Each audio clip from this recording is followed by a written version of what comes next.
Kapodwane kaunti noero ma Migori, familia moro e gwenge ma Ang'ogo mayudore Sakwa e kaunti ma Migori kwayo kony ne nyargi mathunde okuot ahinya.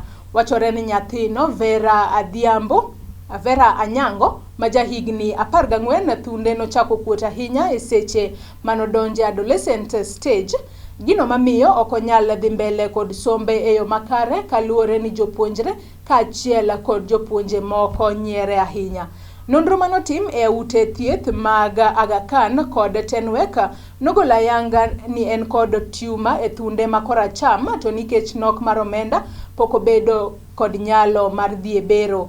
Kuom mano gikwayo jochiw kony mondo owuog oko okonygi e yo makare. Ne jal moro amora manyalo gombo konyo Vera mondo mi oyud bero, inyalo yudo gi e namba mar simu mar 0717826514.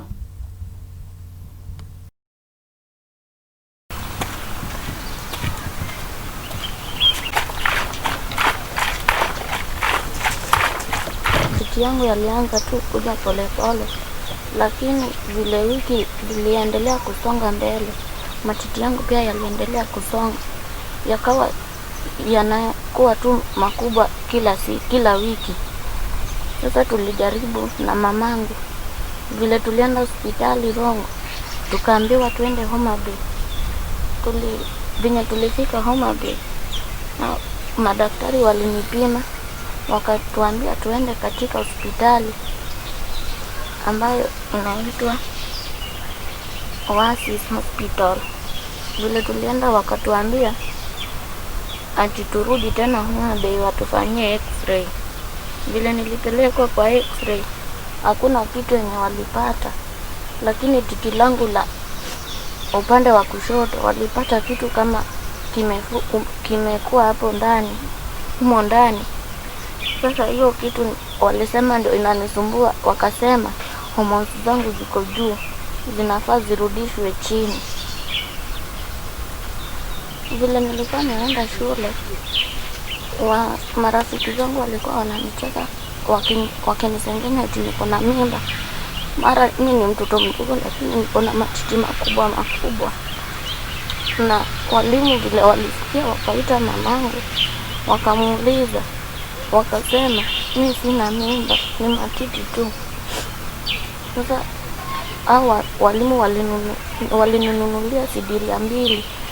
Vile nilizivaa hazikumaliza wiki, zikakatika na nyuma zote. Mamangu pia kaninunulia zingine, zikakatika.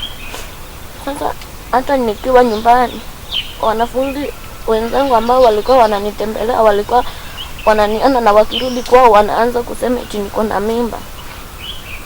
Na nilikuwa nakaa tu nyumbani bila kwenda shule. Koro jiranda ni emaka koro ko giksa aluongo tero na gi osiptende. Koro kose tero na gi osiptende duogo nago. Koro kotama to koro kuma chomo diera amo mi agolo ywak nane. Nyinga Ludfin Juma Majengo. Nyinga Ludfin Juma Majengo. Dani jiranda kata nyakwarani. Kayando kelne kaka nigi sidan. To kaluwore kaka dani romo, ane man gi sime manyalo konyo kata tudruok gi ji kata tero nyathino osiptal. Koro ane masebedo kawuotho ne gi nyathini, kitero osiptal wadhi kode to dayo waweka. Koro kaluwore gi tuo mar nyathini, yande wadhi kode Rongo district. Jorongo district omiyowa barua wadhi Homa Bay. Homa Bay wadhi oorwa hospital moro ni Asis. Osiptandno wachako dwokwa kendo district modhi ogoye x-ray. Koro x-ray odhi ogolo ni thunde kumchiel nigi growth moro. Koro nondiknwa yedhe moko wadwa ng'iewo Kabirondo. Koro yedhego nonyiswa ni ka nyathino muonyo motieko to biro be ka onge lokruok to mondo tere Aga Khan Kisumu kata Tenwek. To kaluwore gi onge mar pesa, koro kaka nomuonyo gi to lokruok onge, nyathino osebedo mana kanika.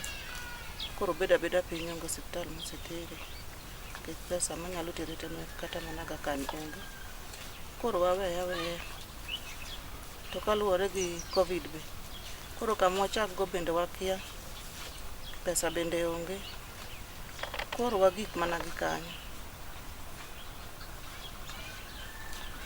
Parane ka min gi okiro da wach tuone ni tuo gore ni kuom nyathi, koro ka koro kele otamo wang'wa, to koro nyathi nyakwarane koro ema nomiyo aywagora ni unyalo konyonago kuyie, nikech koro kaka tim odiera to nyathina no mamin gini an go mana kama kata wadgi onge go, emomiyo nyocha koro akelo ywak ni kuyie to mondo ukonyonago. Ajera Malolwe TV kaponi inyalo gombo chiwo kony ne Vera Anyango mabende en nyakonoero mabende nigi shida kata nigi achiedh nade e thunde ma korka cham, inyalo yudo gi namba simu ma en 0717 82 65 14.